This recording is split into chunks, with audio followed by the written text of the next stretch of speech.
Il tavolo di coordinamento dei trasporti alla ripresa della scuola da dicembre 2020 è in capo ai prefetti. La regione viene solo convocata, ricorda la vicepresidente e assessore alle infrastrutture Elisa De Berti.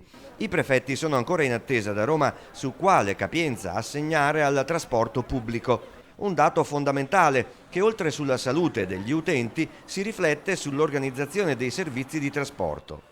Se servisse integrarli ricorrendo ai bus privati, la De Berti si dice tranquilla.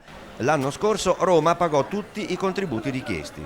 Vi ricordo che l'anno scorso le informazioni le abbiamo avute il 30 di agosto, oggi siamo il 30 di luglio, non abbiamo ancora l'informazione della capienza, è bene che sapere quanto sarà.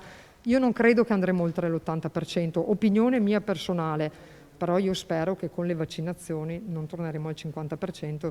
In attesa quindi di disposizioni ai prefetti, potrebbe essere utile il Green Pass nei trasporti veneti, a una condizione però. Se facciamo la norma che prevediamo il Green Pass per l'accesso ai mezzi pubblici, devono prevedere anche una mole di persone sufficienti per poter controllare, perché se facciamo la norma ma poi nessuno controlla, vabbè, ci siamo presi in giro.